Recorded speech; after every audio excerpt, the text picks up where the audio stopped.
Praise the lord. దేవుని నామానికి మహిమ కలుగును గాక. ఈరోజు దేవుని వాగ్దానము, ఇది మొదలుకొని మితి లేకుండా దానికి వృద్ధియు క్షేమము కలుగును.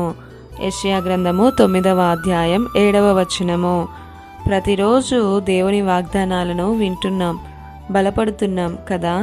ఇది మొదలుకొని మితి లేకుండా వృద్ధి క్షేమమును కలిగిస్తానంటున్నాడు దేవుడు. అవును, దేవుడు ఇలాగూ చేయగలడు. కానీ గతించిన రోజుల్లో నేను ఏ వృద్ధిని చూడలేదు, ఏ క్షేమము మాకు కలగలేదని అననివారు లేకుండా పోలేదు. అయితే నీవు విశ్వాసం ఉంచితే తప్పకుండా ఇది మొదలుకొని నీవు అభివృద్ధిని, క్షేమాన్ని చూడగలవు. ఇంతవరకు నీ జీవితంలో ప్రతికూల పరిస్థితుల, శపితకరమైన రోజులైనా సరే నీకు అభివృద్ధిని, క్షేమాన్ని ఇవ్వగల సమర్థుడు ఆయన.